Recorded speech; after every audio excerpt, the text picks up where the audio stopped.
J'étais en train de couper des légumes quand ma fille de 5 ans m'a tiré le bras. « Papa, est-ce que je peux arrêter de prendre les pilules que mamie me donne ?»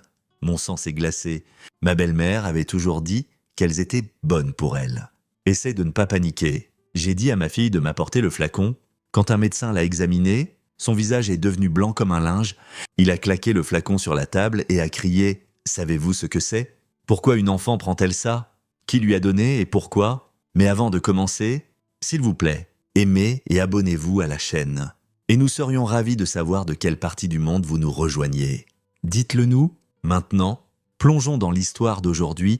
Le soleil de fin d'après-midi filtrait à travers la fenêtre de la cuisine du petit appartement de 2 chambres Yetantesu, projetant des rectangles pâles de lumière sur le sol, en linoléum usé. Kevin Ward se tenait au comptoir, le bruit rythmique de son couteau contre la planche à découper remplissant l'espace silencieux. D'abord les carottes, puis le céleri, puis le poivron qu'il avait acheté en promotion à l'épicerie ce matin-là. Il bougeait avec l'efficacité pratiquée d'un homme qui avait appris à cuisiner par nécessité plutôt que par passion. Derrière lui, Lila fredonnait doucement en arrangeant sa collection d'animaux enjoués sur le tapis du salon. Âgée de 5 ans, avec les boucles sombres de sa mère et les yeux gris-verts de son père. Elle construisait un zoo élaboré depuis 20 minutes. Kevin jeta un coup d'œil par-dessus son épaule, la regardant placer une girafe en plastique à côté d'un éléphant en peluche, ses petites mains se déplaçant avec une délibération prudente. Pinefoot, dans le Minnesota, n'était pas une grande ville. Avec une population qui dépassait à peine 4000 habitants, c'était le genre d'endroit où tout le monde connaissait vos affaires avant vous. Où le diner de Main Street servait encore le café dans des tasses ébréchées, et où le magasin de quincaillerie fermait à 5 heures précises.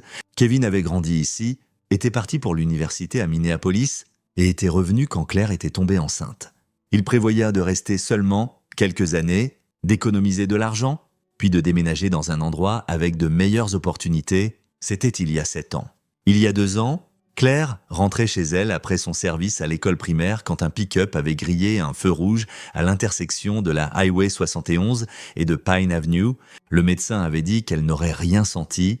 Kevin n'en tirait pas beaucoup de réconfort. « Papa !» Il se tourna, couteau encore en main. Lila se tenait au bord de la cuisine. Une petite main agrippant le cadre de la porte, son expression incertaine. « Oui, ma chérie. » Elle se balança d'un pied sur l'autre, un geste qu'il reconnaissait comme de la nervosité. « Est-ce que je peux te demander quelque chose ?» Kevin posa le couteau et essuya ses mains sur le torchon accroché à la poignée du four. « Bien sûr. Qu'est-ce qu'il y a ?» Lila fit un pas en avant, puis un autre, jusqu'à ce qu'elle soit juste à côté de lui. Elle leva la main et tira doucement sur sa manche, sa voix tombant presque à un murmure. « Est-ce que je peux arrêter de prendre les pilules que mamie me donne ?» Kevin sentit quelque chose de froid s'installer dans son estomac. Il s'accroupit jusqu'à ce qu'il soit au même niveau, posant doucement ses mains sur ses épaules. « Quelle pilule ?»« Mapuche ?» Les blanches. Les yeux de Lila étaient grands, sincères. Elle dit qu'elles m'aident à être calme. « Mais papa !» Elles me rendent si somnolente, même quand ce n'est pas l'heure du coucher. Le froid se répandit dans la poitrine de Kevin. Il garda sa voix stable, même si son pouls commençait à marteler dans ses oreilles. « Quand est-ce que mamie te donne ses pilules ? Quand elle me récupère à la maternelle les mercredis, et parfois les samedis quand elle vient ?» La lèvre inférieure de Lila trembla légèrement. « Je ne les aime pas. Elles rendent tout flou. » L'esprit de Kevin s'emballa. Donna Halbaro, la mère de Claire, venait régulièrement depuis l'enterrement. Au début, Kevin avait été reconnaissant pour l'aide. Elle récupérait Lila à l'école quand ses shifts au bureau de planification du comté s'éternisaient, la gardait occasionnellement les week-ends, apportait des casseroles et des accompagnements quand Kevin était trop fatigué pour cuisiner. Mais avec le temps, l'aide avait commencé à ressembler moins à un soutien et plus à une ingérence. Donna avait des opinions sur tout. La façon dont Kevin habillait Lila, la nourriture qu'il lui donnait, l'heure du coucher qu'il avait établie. Elle avait été aide-soignante pendant 30 ans avant de prendre sa retraite. Et elle brandissait cette expérience comme un badge d'autorité, suggérant constamment des vitamines, des compléments, des changements alimentaires. Kevin l'avait largement ignoré, l'attribuant à une surprotection de grand-mère, essayant de maintenir la paix pour le bien de Lila. Mais ça, c'était différent. C'était un médicament. « Lila », dit Kevin prudemment, « sais-tu où sont ces pilules en ce moment ?» Elle hocha la tête. « Dans mon sac à dos. Mamie les met dans un petit flacon et me dit de les garder en sécurité. » Kevin se leva, sa mâchoire serrée. « Peux-tu me les montrer ?» Lila le guida jusqu'au placard de l'entrée où son sac à dos violet était accroché à un crochet bas. Elle ouvrit la poche avant et en sortit un petit flacon ambré de prescription, du genre que l'on obtient dans n'importe quelle pharmacie. Kevin le prit, ses mains stables malgré la colère qui commençait à monter dans sa poitrine. L'étiquette était imprimée clairement, donna Alberg, lorazepam, ou milligrammes, prendre au besoin pour l'anxiété. Kevin fixa le flacon, lorazepam. Il n'était pas médecin, mais il en avait entendu parler. C'était un benzodiazépine, un médicament anti-anxiété, un médicament pour adultes. Et sa fille de 5 ans en prenait... Il dévissa le bouchon et compta les pilules, 8 restantes. La prescription avait été remplie il y a 3 semaines pour 30 comprimés. Cela signifiait que 22 étaient repartis. « Combien mamie t'en donne-t-elle à la fois ?» demanda-t-il, gardant sa voix calme. « Juste une... » dit Lila. Mais parfois 2 fois dans la même journée, si elle dit que je suis difficile, Kevin sentit sa vision se rétrécir, comme quand il essayait très fort de ne pas perdre le contrôle. Il prit une respiration lente, puis une autre. Quand il parla, sa voix était douce. « Tu n'es pas en faute, ma chérie. Tu n'as rien fait de mal, mais j'ai besoin que tu mettes tes chaussures. On va voir un médecin ?» Les yeux de Lila s'élargirent. « Est-ce que je suis malade ?»« Non !» dit Kevin fermement, la serrant dans une étreinte rapide. Mais je veux m'assurer que tu vas bien. C'est tout. 20 minutes plus tard, ils étaient dans sa vieille Honda Civic, roulant vers la clinique de soins urgents au nord de la ville. Lila était assise dans son siège réhausseur, donnant des coups de pied contre le dossier du siège passager, fredonnant une chanson d'une de ses émissions. Kevin gardait une main sur le volant et l'autre serrant le flacon de prescription, ses jointures blanches. La salle d'attente était presque vide quand ils arrivèrent. Un adolescent avec une entorse grave à la cheville était assis avec sa mère dans un coin, et un homme âgé somnolait dans une chaise près du porte-revue. Kevin s'approcha du bureau d'accueil, où une jeune femme aux cheveux roux vifs leva les yeux de son ordinateur. « Bonjour, j'ai besoin que quelqu'un examine ma fille le plus vite possible. »« Quelle est l'urgence ?» demanda-t-elle. Attrapant un bloc-notes, Kevin posa le flacon de pilules sur le comptoir. « Quelqu'un lui donne des médicaments sans que je le sache ou que je l'autorise. Je dois savoir si elle est en danger. » L'expression de la réceptionniste changea immédiatement. Elle décrocha le téléphone. « Laissez-moi appeler le médecin. » Dans les 10 minutes, ils étaient dans une salle d'examen. Le docteur Harding arriva peu après, un homme au début de la cinquantaine avec des cheveux grisonnants et des lunettes à monture métallique. Kevin le connaissait de réputation. Il avait traité la moitié des enfants de Pinford à un moment ou à un autre, et il avait la réputation d'être minutieux et imperturbable. Mais quand Kevin lui tendit le flacon et expliqua la situation, le calme du docteur Harding se fissura, il fixa l'étiquette, puis Lila, puis Kevin. « Vous me dites que quelqu'un donne du lorazepam à votre fille de 5 ans. » « Sa grand-mère, » dit Kevin d'une voix tendue, sans que je le sache. La mâchoire du docteur Harding se serra, il se tourna vers Lila, qui était assise sur la table d'examen, balançant ses jambes. « Salut !»« Lila, je m'appelle docteur Harding. Je vais te poser quelques questions et vérifier quelque chose. »« D'accord ?» Lila hocha la tête. L'examen dura 30 minutes. Le docteur Harding fut minutieux, vérifiant son rythme cardiaque, ses réflexes, sa respiration. Il lui posa des questions douces sur comment elle se sentait, si elle avait eu des vertiges ou des nausées, si elle avait eu du mal à se réveiller le matin. Quand ce fut fini, il fit signe à Kevin de sortir de la pièce. Ils se tinrent dans le couloir, les lumières fluorescentes bourdonnant au-dessus d'eux. « Kevin !» dit le docteur Harding calmement. C'est un sédatif utilisé principalement pour les troubles anxieux des adultes et certaines conditions neurologiques, à des doses plus élevées. Il est utilisé avant une opération. Une enfant de l'âge de Lila ne devrait jamais, en aucune circonstance, prendre ce médicament. Les mains de Kevin se serrèrent en poing sur ses côtés. Est-elle en danger ? Elle montre des symptômes légers, léthargie, temps de réaction plus lent, un peu de brouillard cognitif. Mais elle est jeune et résiliente. La bonne nouvelle, c'est que si elle arrête de le prendre maintenant, ses effets devraient s'inverser. Le docteur Harding marqua une pause, son expression grave. Cependant, si elle avait continué à le prendre, ou si la dose avait été augmentée, nous parlerions de problèmes respiratoires graves, de retard de développement potentiel et de risques significatifs pour son système nerveux central. Kevin sentit la colère le submerger comme une force physique. Il appuya ses paumes contre le mur, essayant de se stabiliser. Qui ferait ça à une enfant de 5 ans ? La plus grande question, répondit le docteur Harding, c'est pourquoi. Ce n'est pas seulement de la négligence. Kevin, c'est délibéré. Quelqu'un a fait un choix conscient de donner à votre fille un médicament sur ordonnance sans votre consentement. Kevin se tourna vers le médecin. « J'ai besoin que vous documentiez tout. Écrivez tout. J'ai besoin d'un rapport officiel. » Le docteur Harding hocha lentement la tête. « Je vais préparer un rapport complet. Et Kevin, je suis tenu par la loi de signaler ça. Vous comprenez, n'est-ce pas ? » « Bien, » dit Kevin. « Signalez-le. » Ils rentrèrent chez eux en silence. Lila s'endormit dans son siège auto avant même qu'il quitte le parking. Sa tête tombant sur le côté, sa respiration lente et profonde, trop profonde pour une enfant de son âge après une sieste en fin d'après-midi. Kevin la porta à l'intérieur et la posa doucement sur son lit. Il enleva ses chaussures, remonta la couverture jusqu'à son menton et s'assit sur la chaise à côté de son lit, la même chaise où il s'était assis quand elle avait eu des cauchemars après la mort de Claire, la même chaise qu'il avait occupée pendant d'innombrables histoires du soir et conversations chuchotées sur le manque de maman. Il la regarda dormir, son esprit s'emballant. Donna avait fait ça délibérément. Elle avait pris un médicament sur ordonnance destiné à elle et l'avait donné à une enfant. Elle avait menti à Lila, lui disant que les pilules l'aideraient à être calme. Elle avait mis sa fille en danger. Pourquoi ? Kevin avait toléré l'ingérence de Donna parce qu'il pensait que cela venait d'un endroit de chagrin et d'inquiétude. Claire avait été sa fille unique. La perdre avait brisé quelque chose en Donnaï. Tout comme cela avait brisé quelque chose en lui, il avait fait des concessions, essayé d'être compréhensif, essayé de maintenir un lien pour le bien de Lila, mais cela franchissait une ligne qui ne pouvait pas être effacée. Il resta au chevet de Lila bien après minuit, regardant la lente montée et descente de sa poitrine, écoutant les sons doux de sa respiration. Elle dormait trop profondément, trop immobile, comme quelque chose de précieux étant lentement vidé de sa vie. Kevin se fit une promesse dans cette obscurité silencieuse. Il en avait fini avec la politesse, il en avait fini avec les concessions. Donna avait mis son enfant en danger et il ne laisserait pas cela passer.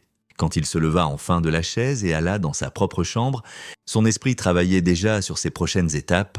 Il n'agirait pas impulsivement, il ne la confronterait pas dans la colère, il serait délibéré, stratégique et absolument inflexible, parce que ce n'était pas une question de pardon, d'unité familiale ou de maintien de la paix, c'était une question de protection de sa fille. Et Kevin ferait tout ce qu'il faudrait. Le lendemain matin était un dimanche, Kevin se réveilla tôt, prépara le petit déjeuner et attendit que Lila soit installée devant la télévision avec ses dessins animés avant de monter dans sa voiture et de conduire jusqu'à la maison de Donna. Elle vivait dans une petite maison de plein-pied sur Birchwood Lane, une structure beige soignée avec des bordures blanches et une pelouse bien entretenue. Claire avait grandi dans cette maison. Kevin y avait passé d'innombrables dîners pendant leurs années de fréquentation, des fêtes et des anniversaires, et des dimanches ordinaires. Il s'était assis à cette table de cuisine et avait demandé la permission à Donna d'épouser sa fille. Maintenant, en se garant dans l'allée, tout ce qu'il ressentait était une détermination froide. Donna répondit à la porte en portant un cardigan et des pantoufles. Ses cheveux gris tirés en un chignon lâche. Elle sourit en le voyant, la même sourire doux et grand maternel qu'elle portait toujours. « Kevin !» Quelle surprise !« Lila est avec toi. »« Non, » dit Kevin. « J'ai besoin de te parler. » Quelque chose clignota dans l'expression de Donna, mais le sourire resta en place. « Bien sûr, entrez. On peut parler ici, » dit Kevin, ne bougeant pas du seuil. Le sourire vacilla légèrement. « De quoi s'agit-il ? Tu as l'air contrarié ? Tu as donné des sédatifs à Lila ?» Les mots restèrent suspendus entre eux. L'expression de Donna se figea, ses yeux s'élargissant juste un peu avant qu'elle reprenne son sang-froid. « Je ne sais pas de quoi tu parles. »« Ne me mens pas, Donna !» La voix de Kevin était calme. Contrôlé, j'ai trouvé un flacon dans son sac à dos. Lorazepam. Ta prescription. 22 pilules disparues en 3 semaines. La main de Donna se serra sur le cadre de la porte. Kevin, je pense que tu es confus. J'ai peut-être donné des compléments calmants légers, quelque chose de naturel. Mais arrête de mentir. La dureté dans sa voix la fit tressaillir. Le masque doux de grand-mère glissa. Juste un instant, et Kevin vit quelque chose d'autre dessous, quelque chose de plus froid. Eh bien, dit Donna, son ton changeant, devenant défensif. Lila a été difficile dernièrement, plus émotive, plus résistante. Tu ne le vois pas toujours ? Parce que tu es au travail ? J'essaye juste d'aider à gérer son comportement. Tu devrais être reconnaissant. Kevin la fixa. Tu aurais pu lui faire du mal. Comprends-tu ça ? Tu aurais pu sérieusement blesser ma fille. Oh, ne sois pas si dramatique, dit Donna, agitant la main avec dédain. J'ai élevé 2 enfants, j'ai travaillé dans les soins de santé pendant 30 ans, je sais exactement ce que je fais. Une petite dose d'un sédatif léger n'est pas une raison de paniquer. Une petite dose. La voix de Kevin monta légèrement avant qu'il se reprenne. Elle a 5 ans, Donna. Ce médicament n'est pas approuvé pour les enfants. Le docteur Harding a dit qu'elle aurait pu développer des problèmes respiratoires, des problèmes cognitifs. Le docteur Harding est trop prudent, interrompit Donna. Ces médecins d'aujourd'hui, ils sont tous si paranoïaques à propos de tout. À l'époque où je travaillais, nous avions du bon sens pour ces choses. Kevin sentit une étrange distanciation s'installer sur lui, comme s'il observait la conversation de l'extérieur de son propre corps.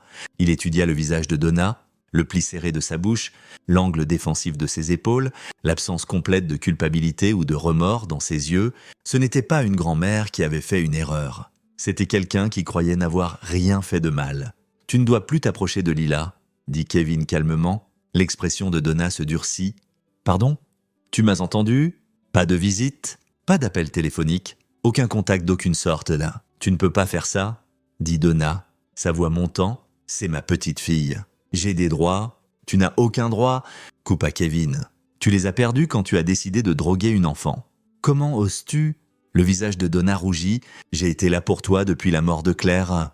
Je t'ai aidé, soutenu, fait tout ce que je pouvais pour cette petite fille. Et c'est comme ça que tu me remercies. » Kevin la regarda longuement, vraiment la regarda, derrière l'indignation et le rôle de grand-mère blessée. Il vit quelque chose qu'il avait été trop accablé par le chagrin pour remarquer auparavant, une qualité calculatrice. Une froideur qui n'avait rien à voir avec la perte ou l'amour. Il se tourna et marcha vers sa voiture sans un mot de plus. Derrière lui, Donna cria « Tu fais une erreur ? Kevin, tu as besoin de moi ? Tu ne peux pas faire ça seul. » Mais Kevin était déjà au volant. Démarrant le moteur, s'éloignant de la maison où sa femme avait grandi, il ne regarda pas en arrière. La semaine suivante passa dans un calme étrange, étendu.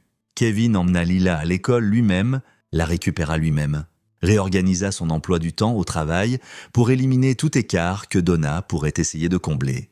Il observa sa fille attentivement, notant les changements graduels. Elle semblait plus alerte, plus énergique. Son enseignante mentionna qu'elle était plus engagée en classe, plus bavarde pendant les activités de groupe.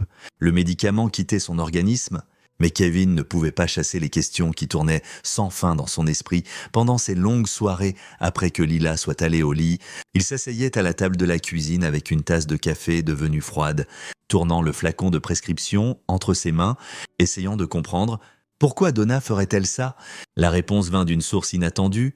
Mercredi après-midi, Kevin reçut un appel au travail d'une femme nommée Patricia Klein. Elle se présenta comme technicienne de laboratoire chez MedTech Research, un centre privé de recherche pharmaceutique à la périphérie de Pinford.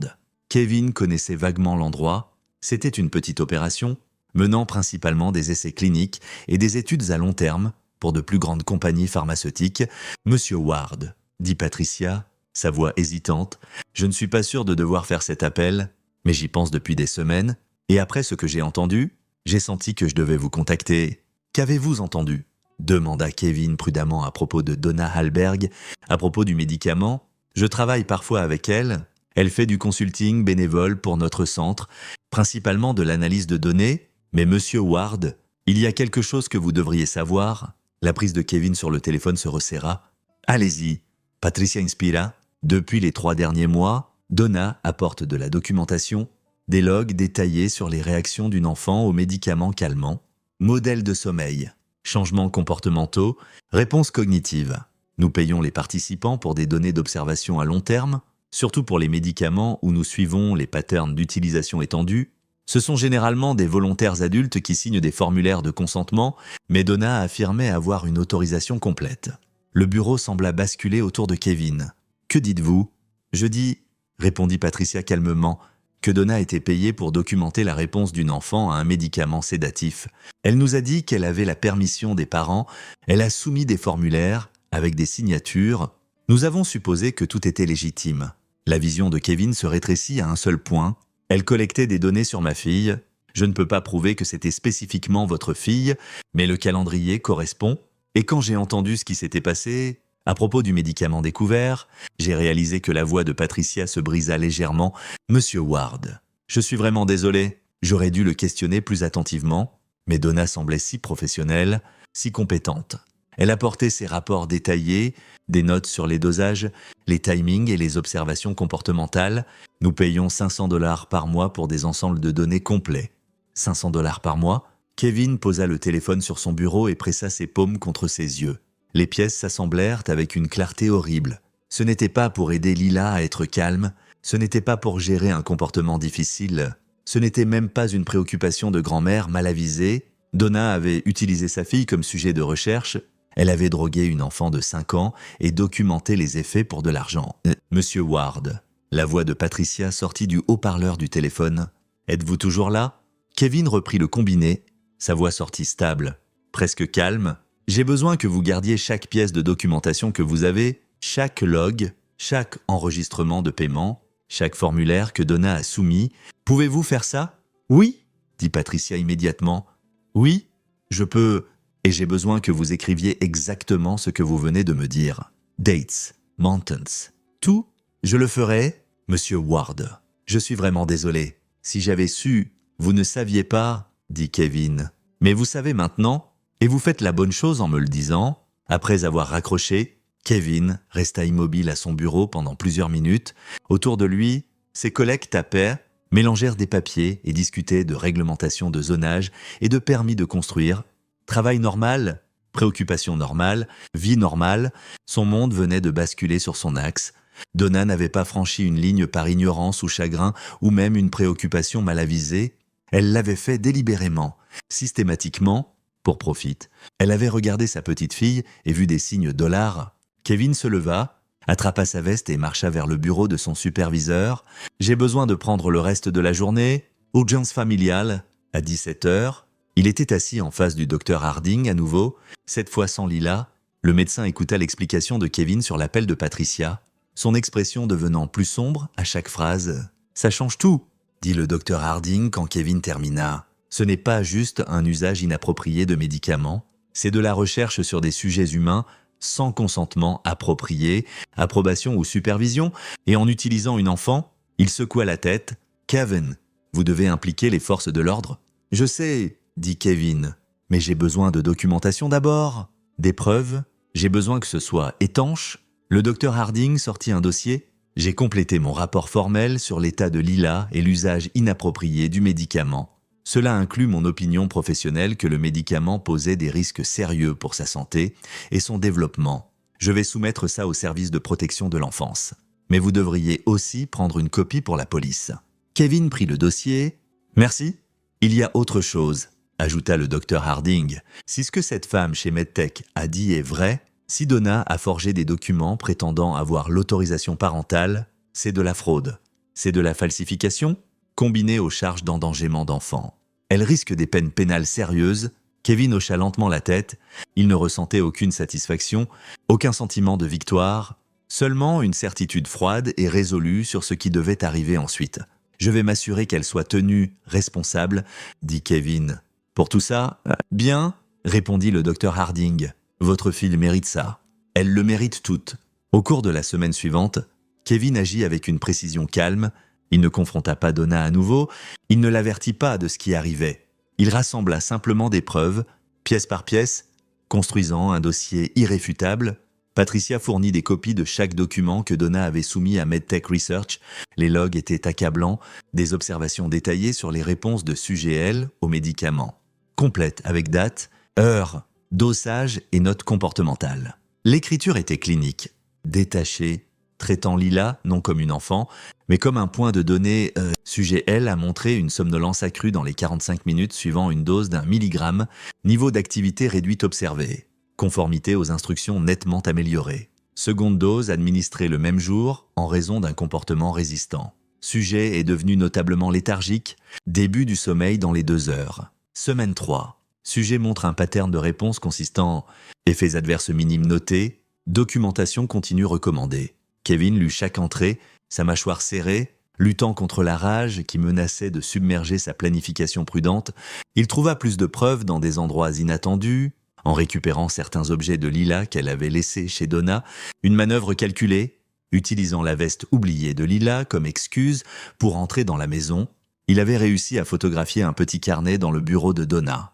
Le carnet contenait des notes manuscrites correspondant au log soumis à MedTech, ainsi que des calculs de gains mensuels et des rappels sur les délais de soumission de données. Il y avait même un message vocal sauvegardé sur le téléphone de Donna. Kevin l'avait convaincu de lui prêter son téléphone pour appeler le sien parce que la batterie était morte. Où elle s'était laissé un rappel, revenu supplémentaire déposé, terminer le rapport hebdomadaire sur les patterns de sommeil de L. Prochaine soumission du vendredi, revenu supplémentaire. C'est ce que sa fille avait été pour sa grand-mère, revenu supplémentaire. Quand Kevin entra enfin au département de police de Pinford, il portait un dossier de 7 cm d'épaisseur. Le détective James Rivera, un homme trapu dans la quarantaine avec des yeux gentils et une réputation de minutie, écouta l'explication de Kevin sans interruption, puis il étala le contenu du dossier sur son bureau, le rapport médical du docteur Harding, la déclaration écrite de Patricia, des copies des logs, des photographies des notes de Donna, le flacon de prescription, les enregistrements du calendrier de paiement de MedTech. Le détective Rivera étudia chaque document attentivement. Quand il leva enfin les yeux, son expression était dure. « Monsieur Ward, je vais être très clair avec vous. Ce que vous avez décrit et ce que ces preuves soutiennent constituent de multiples crimes graves, endangerement d'enfants, administration de médicaments sans autorisation, fraude, falsification.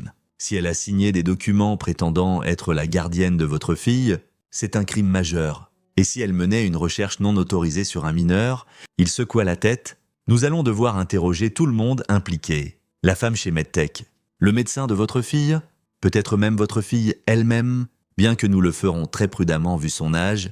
Tout ce dont vous avez besoin, dit Kevin, je veux qu'elle soit poursuivie, au maximum possible. Le détective Rivera hocha la tête. Je vais être honnête avec vous. Des cas comme ça, ils sont délicats, dynamiques familiales, grands-parents prétendant de bonnes intentions, avocate de la défense arguant une mauvaise communication, mais ces preuves, il tapa sur le dossier, c'est substantiel, surtout les documents d'autorisation forgés, ça va être très dur pour elle d'expliquer ça. Quand l'arrêterez-vous ? Demanda Kevin. J'ai besoin de consulter le bureau du procureur d'abord, obtenir un mandat d'arrêt. Vu les preuves, j'attends que ça arrive dans les 48 heures. Le détective Rivera marqua une pause. « Monsieur Ward, je dois demander, Madame Alberg, c'est-elle que vous avez découvert tout ça ? Y a-t-il une chance qu'elle détruise des preuves ou fuit ? Elle sait que j'ai trouvé les pilules, dit Kevin. Elle sait que je lui ai dit de rester loin de Lila, mais elle ne sait pas pour le reste. Elle ne sait pas que j'ai rassemblé de la documentation ou que je suis au courant du programme de recherche. Bien, gardons ça comme ça. » L'arrestation eut lieu mardi matin. Kevin ne la vit pas. Le détective Rivera lui conseilla de rester éloigné, maintenir la distance, éviter tout ce qui pourrait compliquer l'affaire. Mais les voisins rapportèrent ce qui s'était passé et le mot se répandit à Pinford en quelques heures. 2 officiers arrivèrent à la maison de Donna à 7h30 du matin. Elle répondit à la porte en peignoir, confuse au début, puis de plus en plus agitée alors qu'ils expliquaient le mandat. Elle essaya d'argumenter, insistant qu'il y avait une erreur, une incompréhension, exigeant de parler à son avocat, mais les officiers étaient professionnels. Ferme, inflexibles. Ils lui passèrent les menottes au poignet alors qu'elle se tenait sur le seuil de sa propre porte, encore en train de protester. « C'est ridicule, je n'ai rien fait de mal, c'est l'œuvre de Kevin. Il a essayé de tourner tout le monde contre moi. »« Madame, un des officiers dit calmement, vous avez le droit de garder le silence. Je vous suggère d'exercer ce droit. » Mais Donna ne pouvait pas arrêter de parler, ne pouvait pas arrêter de justifier, expliquer, minimiser. C'est juste de la collecte de données. Tout le monde participe à la recherche médicale. C'est parfaitement légal. J'avais la permission.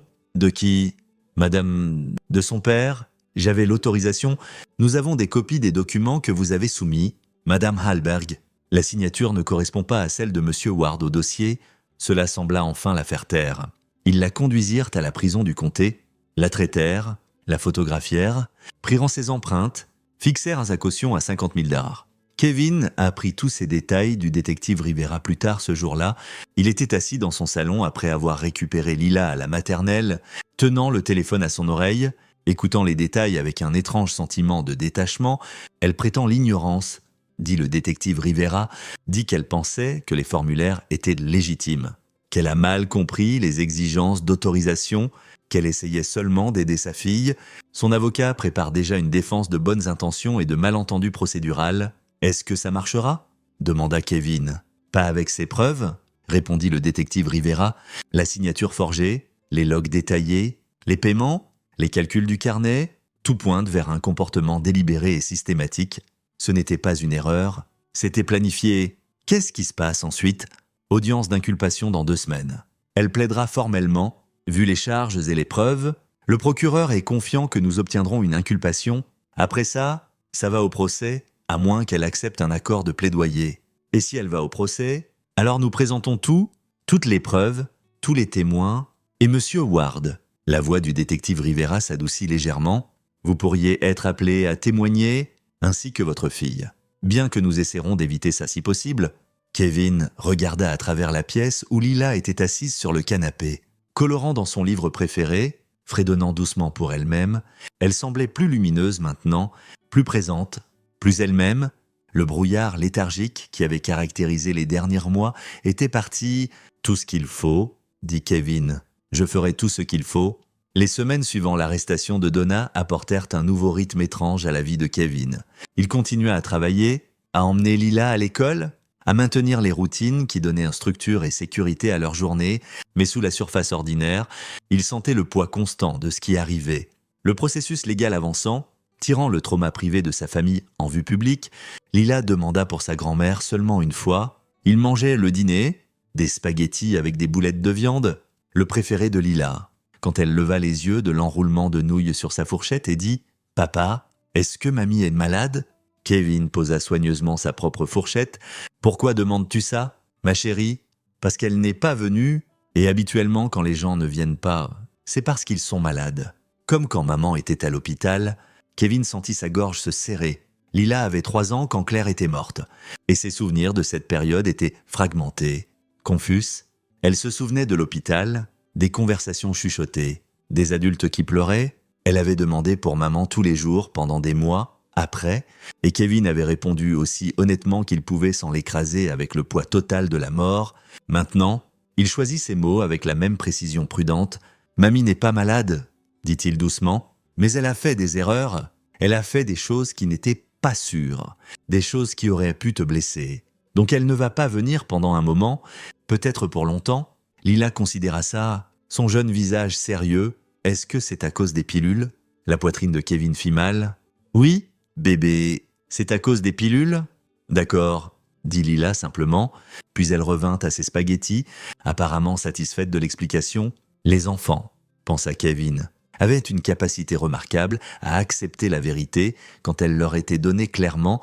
C'étaient les adultes qui compliquèrent les choses, qui superposaient des justifications et des excuses et des rationalisations jusqu'à ce que la vérité devienne méconnaissable. L'enquête s'élargit de façon que Kevin n'avait pas anticipée. MedTech Research fut scruté par le Conseil médical de l'État. Les enquêteurs découvrirent que les protocoles de la compagnie pour le recrutement de participants et la vérification d'autorisation étaient dangereusement laxistes. Le témoignage de Patricia révéla que Donna avait soumis des données pendant des mois avant que quiconque questionne la légitimité des formulaires de consentement.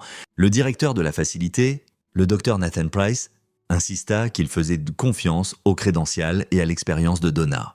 Qu'elle avait été une consultante valorisée pendant des années, mais sous examen, la confiance du Dr Price s'effondra. Il devint clair que MedTech avait coupé les coins, acceptant des participants sans vérification appropriée, payant pour des données sans supervision adéquate. La licence de la facilité fut suspendue en attendant une revue complète. Kevin apprit ces détails du détective Rivera, qui appelait régulièrement avec des mises à jour. Le détective était devenu une sorte d'allié, son comportement professionnel cédant occasionnellement à une réelle préoccupation pour le bien-être de Lila. « Le procureur veut vous rencontrer », dit le détective Rivera pendant un de ses appels. Son nom est Amanda Cross. Elle gère l'affaire personnellement à cause de la composante d'endangement d'enfants. Elle est très bonne, Monsieur Ward.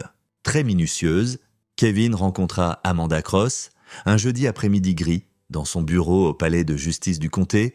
C'était une femme au milieu de la quarantaine avec des yeux vifs et une manière directe que Kevin apprécia immédiatement. « Monsieur Ward », dit-elle, serrant sa main fermement, « merci d'être venu. J'ai revu toutes les preuves collectées par le détective Rivera et je veux que vous compreniez que nous prenons cette affaire très au sérieux. Ce qui est arrivé à votre fille était une violation de confiance, de décence humaine basique et de multiples lois Ils s'assirent face à face à une table de conférence couverte de documents. Amanda étala plusieurs dossiers, les organisant avec une efficacité pratiquée. « J'ai besoin de vous expliquer ce dont nous l'accusons », continua Amanda. « D'abord, endangèrement d'enfants. C'est un crime majeur dans cet état vu le potentiel de harmes graves. Deuxièmement, administration de médicaments sur ordonnance sans autorisation. Troisièmement, fraudé. Elle a accepté un paiement pour participation à la recherche sous de faux prétextes. Quatrièmement, falsification. Elle a signé son nom sur des documents d'autorisation. Et cinquièmement, mener une recherche sur des sujets humains non autorisés sur un mineur. Kevin écouta, ses mains pliées sur la table devant lui, son expression neutre. L'avocat de la défense, dit Amanda, prépare déjà leur stratégie. Ils vont arguer que Madame Halberg croyait aider sa fille, qu'elle a mal compris les exigences d'autorisation, que le médicament n'était pas réellement nuisible. Ils la peindront comme une grand-mère concernée qui a fait une erreur de jugement, mais ce n'est pas ce qui s'est passé, dit Kevin calmement. Non, acquiesça Amanda, ce n'est pas... Et nous avons les preuves pour le prouver. Les logs détaillés, les enregistrements de paiement, les calculs dans son carnet personnel, tout ça démontre une préméditation et une intention, mais j'ai besoin que vous compreniez que ça va être difficile. Les jurys n'aiment pas condamner les grands-mères, ils veulent croire aux bonnes intentions. Nous devrons être très clairs, très précis et très convaincants. De quoi avez-vous besoin de moi? Votre témoignage sera crucial. Vous devrez décrire votre relation avec Madame Halberg, l'accès qu'elle avait à votre fille, comment vous avez découvert le médicament. J'ai aussi besoin que vous soyez préparé à des questions difficiles. La défense essaiera de suggérer que vous êtes vindicatif, que vous surréagissez à cause d'un chagrin non résolu sur la mort de votre femme.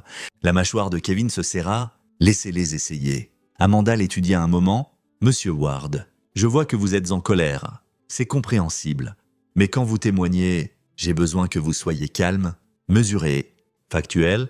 La colère peut passer pour de l'instabilité. J'ai besoin que le jury vous voie comme un père protecteur qui a pris des décisions rationnelles pour sauvegarder son enfant. Je peux faire ça, dit Kevin. Bien. Amanda sortit un autre dossier. Maintenant, il y a quelque chose d'autre que vous devriez savoir. L'avocat de Madame Halberg nous a approchés pour un accord de plaidoyer. L'attention de Kevin s'aiguisa. Quel genre d'accord? Ils offrent de plaider coupable à la charge de médicaments en échange de l'abandon des autres chefs. Elle purgerait 18 mois, peut-être moins. Avec bonne conduite, la pièce était très silencieuse. Kevin pouvait entendre le bourdonnement des lumières fluorescentes au-dessus, le son distant de voix dans le couloir dehors. « Non », dit-il. Amanda leva un sourcil. « Monsieur Ward, je comprends vos sentiments, mais 18 mois de prison réelle n'est pas insignifiant. »« Non », répéta Kevin. Sa voix était calme, stable, mais absolument certaine. Elle n'obtient pas un plaidoyer réduit. Elle n'obtient pas d'éviter la responsabilité. Elle a mis ma fille en danger pour de l'argent. Elle a forgé des documents légaux. Elle a traité une enfant comme un animal de recherche. Je veux chaque charge poursuivie. Je veux un procès. Amanda soutint son regard pendant un long moment, puis elle hocha lentement la tête. D'accord, j'informerai la défense que nous rejetons l'offre de plaidoyer. Merci. Alors que Kevin se levait pour partir, Amanda dit calmement, « Monsieur Ward, la plupart des gens dans votre position prendraient le plaidoyer.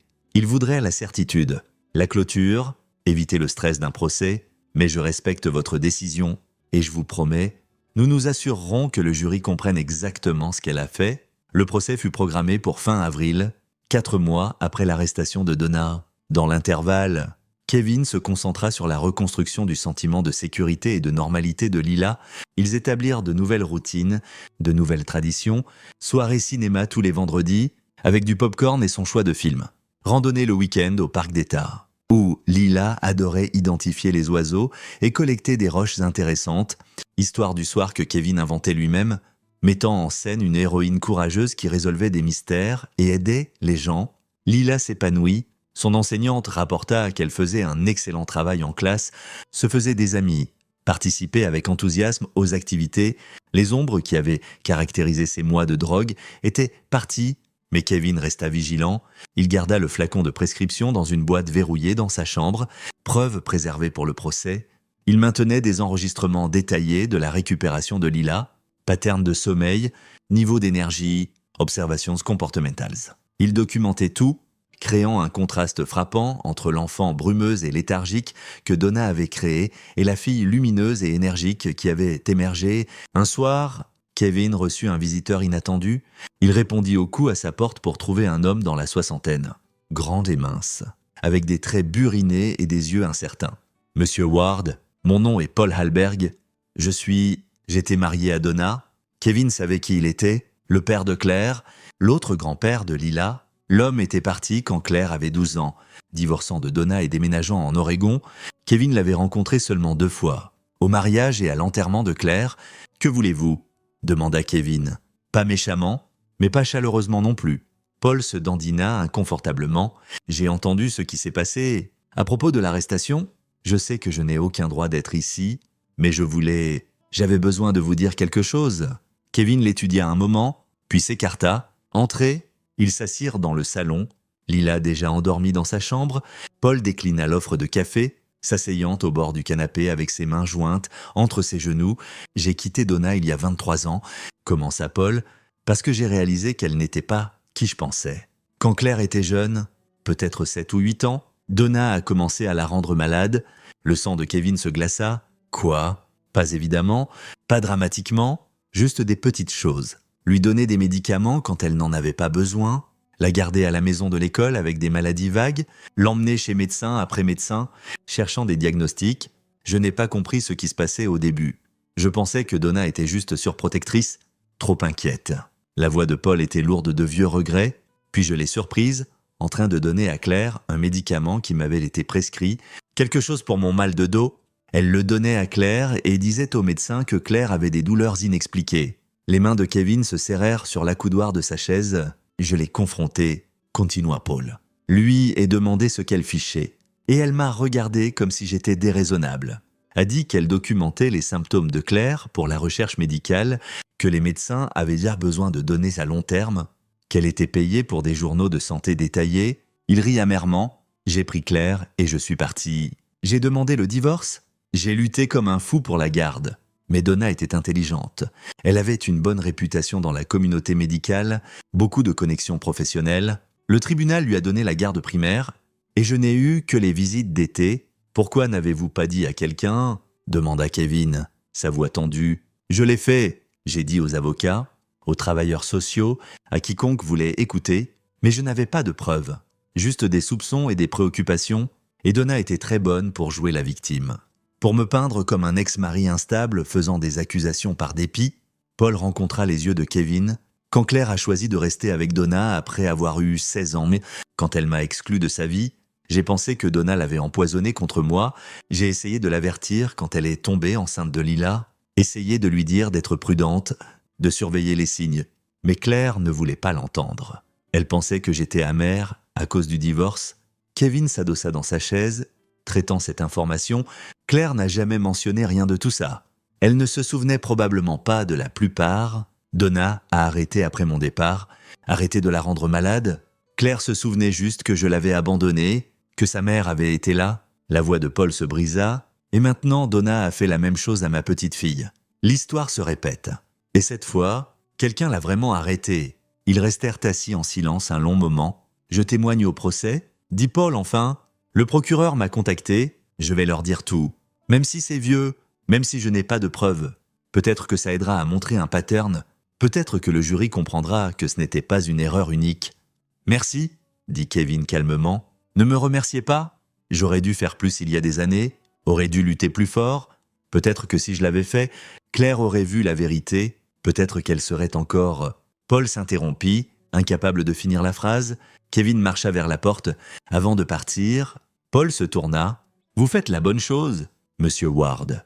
Ne laissez personne vous convaincre du contraire. Cette petite fille a besoin de quelqu'un prêt à la protéger. Quelqu'un qui ne compromettra pas ou ne reculera pas. Je ne le ferai pas, dit Kevin. Je vous le promets. » Alors que la date du procès approchait, Kevin reçut un appel d'une enquêtrice travaillant pour l'accusation. Son nom était Sophie Turner.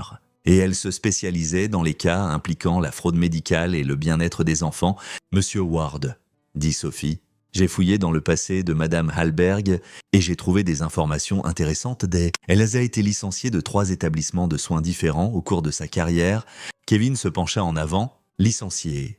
Pourquoi? Les enregistrements officiels sont vagues. Violation de protocole. Procédure non autorisée. Préoccupation sur la confidentialité des patients. Mais j'ai parlé à d'anciens collègues hors enregistrement. L'un d'eux m'a dit que Donna avait un pattern de mener des observations non officielles sur des patients sans consentement approprié. Elle documentait leurs réponses aux médicaments, suivait leurs symptômes, compilait des données. Parfois, elle ajustait les dosages sans autorisation, prétendant optimiser le traitement. Pourquoi n'a-t-elle pas été signalée au conseil médical? Elle l'a été 2 fois. Mais les plaintes étaient difficiles à substantier. Elle prétendait suivre des protocoles de soins standards, que les patients avaient donné un consentement verbal, que la documentation était pour des purposes d'amélioration de qualité. Les établissements réglaient, avec les familles mécontentes, la licenciaient indiscrètement, et c'était la fin. Donc elle fait ça depuis des années. Il semble que oui, et basé sur ce que je vois, elle est devenue plus prudente avec le temps, plus subtile, utilisant ses propres membres de famille, où les questions de consentement étaient plus floues, où elle pouvait prétendre agir comme une parente concernée plutôt qu'une professionnelle médicale. Kevin sentit une rage froide s'installer sur lui. Ce n'était pas un incident isolé, c'était qui Donna était. Quelqu'un qui voyait les gens comme des objets, comme des sources de données, comme des moyens pour une fin. Est-ce que ça sera admissible au tribunal? Demanda Kevin. Le procureur argue que ça établit un pattern de comportement, preuve d'intention. La défense essaiera de l'exclure comme préjudiciable. Mais le juge Thompson est assez strict sur l'autorisation d'informations de fonds pertinentes. Je pense que nous avons une bonne chance. Quand Kevin raccrocha le téléphone, il resta assis longtemps à fixer le vide. Claire avait grandi avec cette femme, avait été élevée par quelqu'un capable de traiter les enfants comme des sujets de recherche. Kevin se demanda combien de la tristesse calme de Claire, ses humeurs retirées occasionnelles, avaient été façonnées par grandir dans cet environnement. Il se demanda quelle cicatrice elle portait qu'il n'avait jamais pleinement comprise. Et il ressentit une gratitude profonde, féroce que Lila n'aurait jamais à se demander, parce qu'il allait s'assurer absolument que Donna Hallberg affronte les conséquences complètes de ses actions. La salle d'audience était plus petite que Kevin ne l'avait attendu, presque intime dans ses dimensions. Murs lambrissés de bois, éclairage fluorescent, rangée de bancs pour les spectateurs. Il s'assit derrière la table de l'accusation avec la chouette en peluche de lilas dans sa poche de veste, un petit rappel de ce pourquoi il se battait. La sélection du jury prit 2 jours. Le panel final consistait en 7 femmes et 5 hommes. Âgés de la fin de la vingtaine, au début de la septantaine, Kevin les observa attentivement pendant les déclarations d'ouverture, essayant de lire leurs expressions, leur langage corporel, leurs réactions aux preuves esquissées. Amanda Cross se tint devant eux, sa voix claire et mesurée. « Mesdames et messieurs du jury, cette affaire est sur la confiance, sur le lien sacré entre un grand-parent et un petit enfant, sur ce qui arrive quand cette confiance est violée de la façon la plus fondamentale possible. » Elle marqua une pause, laissant les mots s'installer. Donna Hallberg n'a pas fait une erreur. Elle n'a pas eu un lapsus de jugement. Elle a pris une décision calculée, délibérée d'utiliser sa propre petite-fille comme participante inconsciente dans une recherche médicale, administrant un médicament sur ordonnance sans consentement ou autorisation. Documentant les effets et acceptant un paiement pour les données qu'elle collectait, elle a transformé une enfant de 5 ans en source de revenus. L'avocat de la défense, un homme nommé Robert Schoen, essaya une approche différente. Il peignit Donna comme une grand-mère confuse, une travailleuse de santé à la retraite qui avait mal compris les protocoles modernes, qui avait essayé d'aider une enfant difficile en utilisant des méthodes acceptables pendant sa carrière. « Ma cliente n'est pas un monstre », dit Schoen avec sérieux. « C'est une grand-mère qui aimait sa petite-fille, qui est intervenue pour aider après la mort tragique de sa fille, qui a utilisé ses connaissances médicales pour aborder des préoccupations comportementales. A-t-elle fait des erreurs? Oui. A-t-elle mal compris les exigences d'autorisation pour le programme de recherche? Oui, mais intention criminelle? Arme délibérée. Ce sont des choses très différentes. Kevin écouta sans expression. Le procès se déroula sur 3 semaines. Le docteur Harding témoigna en premier, expliquant en détail clinique les dangers de donner du lorazépam à une enfant de 5 ans. Il décrivit les symptômes de Lila quand elle avait été amenée aux soins urgents, les risques potentiels qu'elle avait affrontés, les préoccupations de développement qui auraient pu résulter d'une exposition continue. À mon avis professionnel, dit le docteur Harding clairement, l'administration de ce médicament à une enfant de l'âge de Lila constituait une menace sérieuse pour sa santé et son bien-être. Le dosage, la fréquence, le manque de supervision médicale, tout ça était profondément inapproprié. Patricia Klein témoigna ensuite, nerveusement mais honnêtement. Elle apporta les logs, les enregistrements de paiement, la documentation des soumissions de données. Elle expliqua le programme de recherche de MedTech, les exigences de consentement. L'assomption que Donna avait une autorisation appropriée, elle semblait si professionnelle, dit Patricia, si compétente. Elle apportait ses rapports détaillés, parfaitement formatés, clairement écrits. Nous n'avions aucune raison de douter d'elle. Avez-vous jamais vérifié qu'elle avait l'autorisation parentale ? Demanda Amanda. La voix de Patricia baissa. Non. Nous avons accepté les formulaires qu'elle a soumis. Nous n'avons pas vérifié les signatures. Les documents d'autorisation forgés furent entrés en preuve. Un expert en écriture témoigna que la signature ne correspondait pas à la signature vérifiée de Kevin, que la pression d'écriture et la formation des lettres étaient distinctement différentes.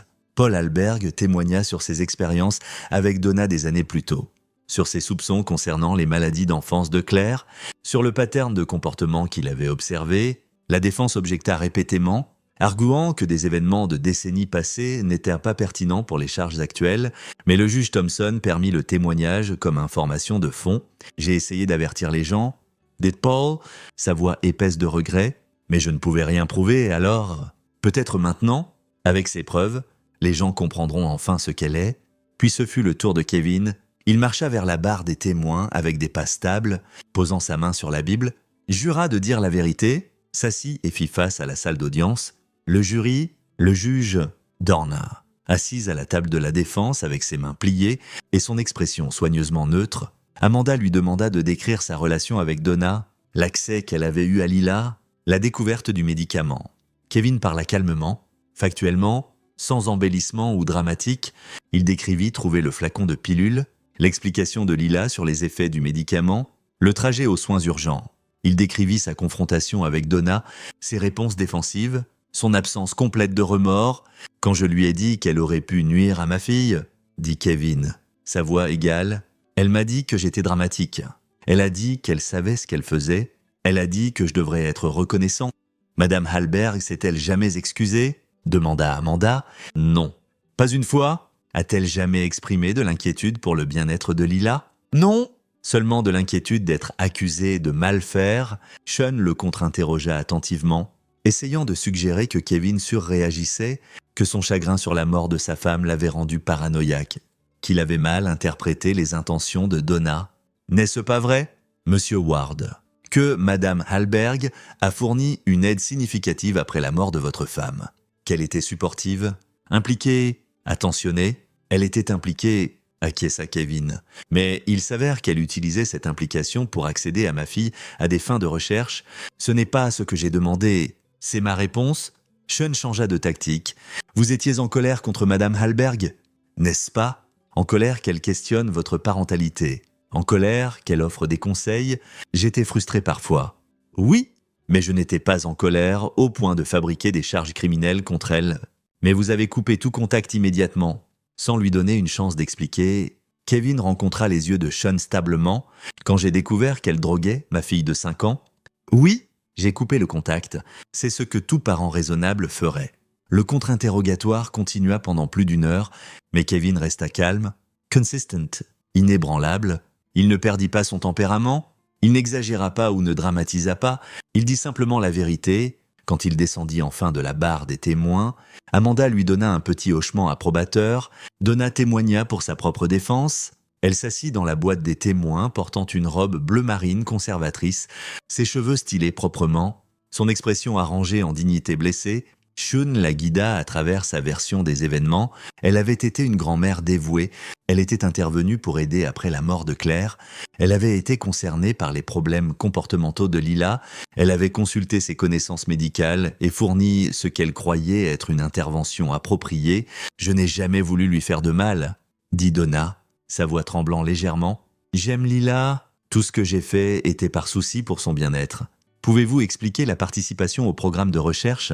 demanda Sean. « J'ai été volontaire chez MedTech pendant des années, » dit Donna. Ils cherchèrent des données d'observation à long terme sur les patterns comportementaux d'enfance. Je pensais aider à avancer la science médicale tout en gérant les difficultés de Lila. Je croyais avoir l'autorisation. Avez-vous forgé la signature de Monsieur Ward sur les formulaires de consentement ? Donna hésita. Je pensais avoir une permission verbale. Quand il m'a demandé d'aider avec Lila, j'ai interprété ça comme une autorisation large. J'ai peut-être fait une erreur dans la façon dont je l'ai documenté, mais ce n'était pas une fraude délibérée. Sean hocha la tête sympathiquement. Donc, vous dites que c'était une mauvaise communication. Un malentendu des exigences. Oui, dit Donna, exactement. Le contre-interrogatoire d'Amanda fut chirurgical. Madame Hallberg, vous avez témoigné que vous aviez une permission verbale de Monsieur Ward. Quand exactement vous l'a-t-il donnée? Donna bafouilla. Eh bien, c'était implicite. Il m'a demandé d'aider à prendre soin de Lila. Ce n'est pas ce que j'ai demandé. Quand vous a-t-il spécifiquement donné la permission d'administrer un médicament sur ordonnance à sa fille? Il ne l'a pas dit en ces termes exacts, mais donc, il ne vous a jamais explicitement donné la permission? Non, mais Madame Hallberg, vous avez travaillé dans les soins de santé pendant 30 ans. Vous êtes familière avec le concept de consentement informé, correct? Oui. Et vous comprenez que la permission implicite n'est pas la même que le consentement explicite documenté pour des procédures médicales, je suppose?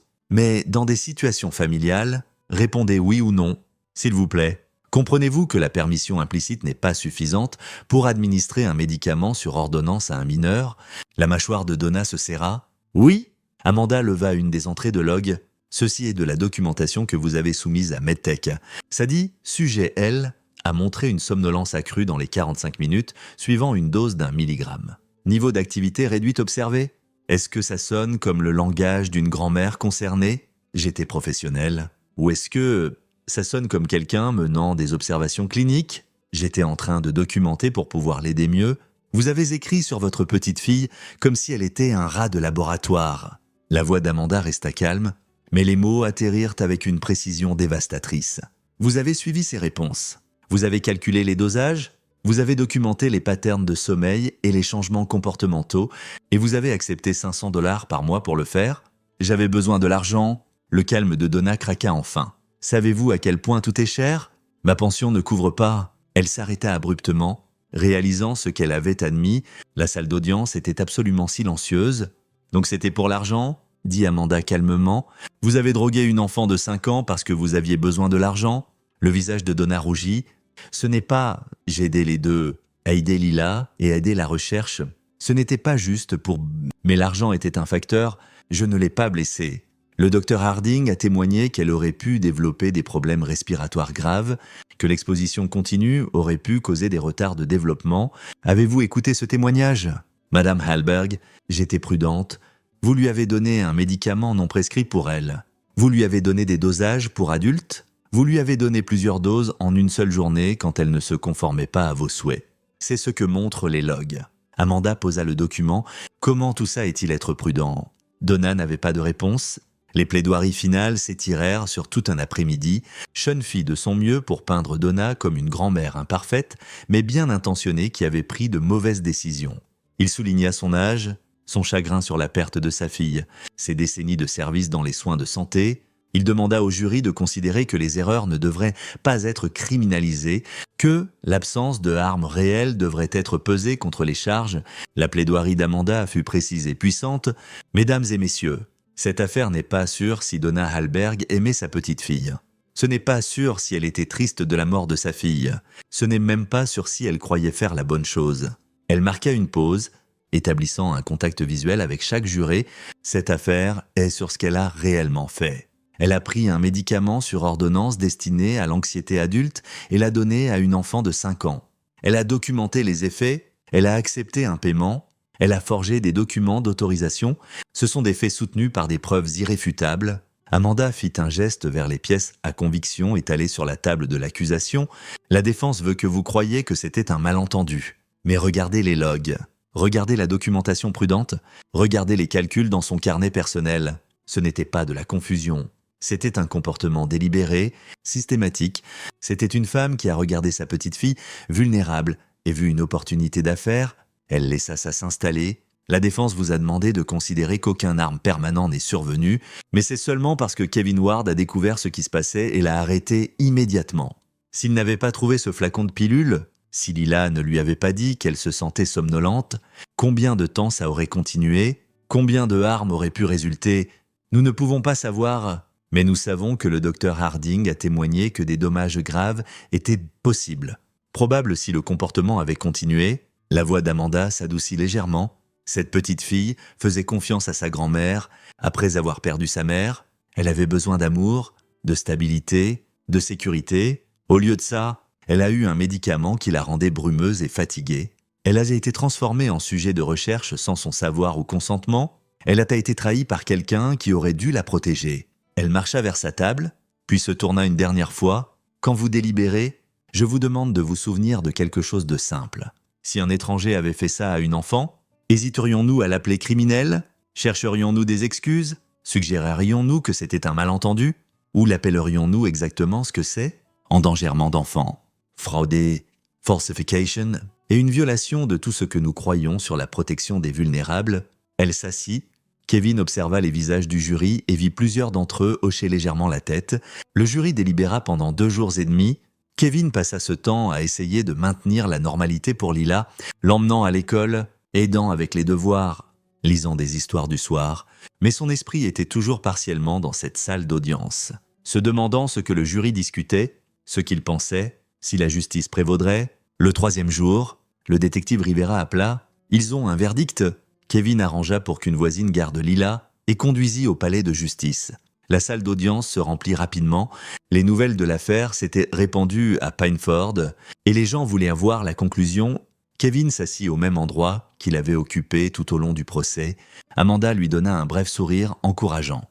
De l'autre côté de l'allée, Donna s'assit avec les épaules rigides, ses mains serrées si fort que ses jointures étaient blanches. Le juge Thompson entra. Tout le monde se leva, puis s'assit à nouveau. Le jury entra, leur visage soigneusement neutre. « Le jury a-t-il atteint un verdict ?»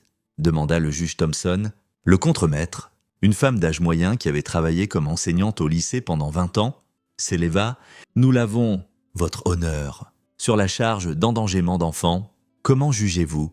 Coupable. » Kevin sentit quelque chose se relâcher dans sa poitrine.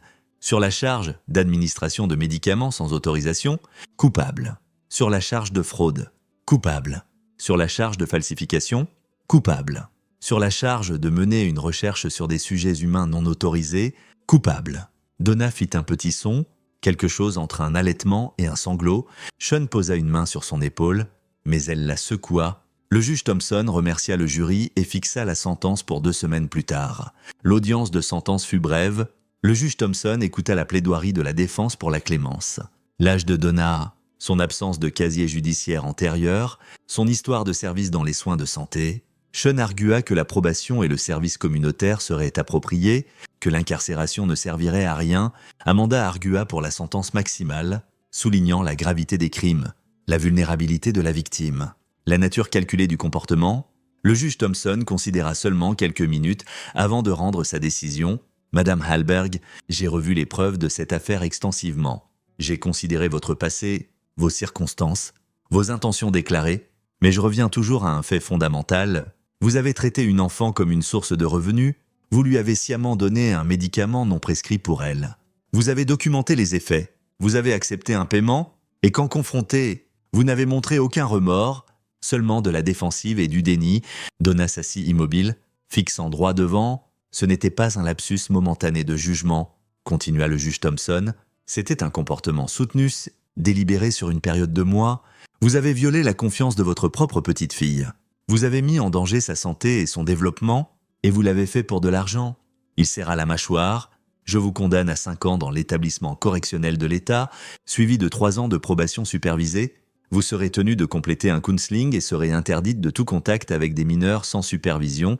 Vous paierez aussi restitution pour couvrir les dépenses médicales et légales encourues par Monsieur Ward. » Le visage de Donna s'effondra, mais pas de culpabilité, de colère, d'indignation d'être tenue responsable. « Ce n'est pas juste, » dit-elle, sa voix montant. « Je ne l'ai pas blessé, j'essayais d'aider. Vous surréagissez tous. » « Madame Hallberg, » dit le juge Thompson sèchement, « je vous suggère de rester silencieuse. Officier, veuillez la prendre en garde. » 2 huissiers approchèrent. Donna continua à protester alors qu'il l'emmenait, insistant que c'était tout un malentendu, que tout le monde était déraisonnable, qu'elle avait été persécutée. Kevin la regarda partir sans satisfaction, sans sentiment de triomphe, seulement du soulagement, seulement de la certitude qu'il avait fait ce qui devait être fait. Au cours des mois suivants, Lila continua à s'épanouir. Elle commença la première année à l'automne, se fit de nouveaux amis, rejoignit une équipe de soccer. Son enseignante rapporta qu'elle était lumineuse, engagée, créative. Ses dessins étaient pleins de couleurs à nouveau, son rire venait facilement. Kevin établit de nouvelles routines, de nouvelles traditions. Ils commencèrent à faire du bénévolat au refuge animalier local les samedis matins, promener des chiens et jouer avec des chats. Lila adorait ça, adorait le sentiment d'aider des créatures qui avaient besoin de soins. « Papa », dit-elle un samedi, alors qu'il promenait un golden retriever amical autour de la cour du refuge. « Je suis contente qu'on ne voit plus mamie. » Kevin baissa les yeux vers elle, surpris. « Oui ?» « Pourquoi ça ?»« Parce qu'elle me faisait toujours me sentir floue et fatiguée, et elle me regardait d'une façon qui me faisait me sentir petite, comme si je n'étais pas vraiment une personne. » Lila fut silencieuse un moment, lançant une balle de tennis pour le chien. « Maintenant, je me sens grande à nouveau, comme moi-même. » Kevin s'accroupit et la serra dans une étreinte. « Tu es toi-même, tu es exactement qui tu es supposé être. » Elle le serra fort en retour. Un soir, après que Lila soit endormie, Kevin s'assit sur le petit balcon de leur appartement surplombant le lac Pinford. L'eau était sombre et immobile, reflétant les lumières éparses des maisons sur la rive opposée. L'air était frais, portant l'odeur de pin et de l'automne approchant. Il pensa à Claire, à combien elle aurait aimé voir Lila à cet âge. Curieuse, énergique, confiante. Il pensa à la confiance que Claire avait placée en sa mère, sans jamais savoir de quoi Donna était vraiment capable. Il pensa à tous les essais, toutes les façons dont les choses auraient pu aller différemment, mais surtout, il pensa au choix qu'il avait fait. Il avait agi avec précision et détermination. Il avait rassemblé des preuves, construit un dossier irréfutable, poursuivi la justice sans compromis ni pitié. Il avait protégé sa fille de quelqu'un qu'il avait vu comme une marchandise, qui avait été prête à risquer sa santé et son développement pour de l'argent. Kevin n'était pas un homme violent, il ne se délectait pas de vengeance, mais il était absolument, inébranlablement certain qu'il avait fait la bonne chose. « Je l'ai protégé », dit-il calmement à l'air de la nuit. Au souvenir de Claire, « J'ai fait ce que tu voudrais, ce que tout parent voudrait. » Le lac était silencieux, n'offrant aucune réponse, mais Kevin n'en avait pas besoin. Il se leva, jeta un dernier regard à l'eau paisible et rentra. Vérifia Lila une dernière fois. Elle était roulée autour de sa chouette en peluche, respirant profondément, endormie en sécurité. Puis, il alla dans sa propre chambre, sentant une force calme s'installer dans ses os. Sa famille avait été fracturée par la cupidité et la cruauté de quelqu'un d'autre, mais il l'avait reconstruite par la vérité, le courage et un engagement inébranlable à la protection. Et ça, Kevin le savait, était suffisant. Ça serait toujours suffisant ?